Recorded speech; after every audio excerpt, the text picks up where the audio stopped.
Welcome to this section dedicated to the S.p.A custom machine. We will focus today on two main items. The first one will be the laser merging system, which you can see right behind me, and then we will focus on the roll mills and the relative upgrades. So now let's start with the laser merging system.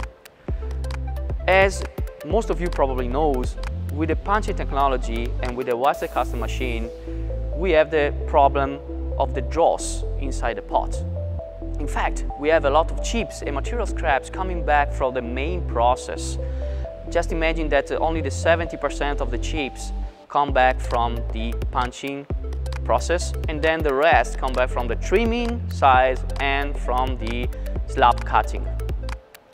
So the goal is to avoid what you can see in this picture, and that the operator knows unfortunately very well, which is the dross surface on your pots, which requires very frequent cleaning and a lower quality of the final product.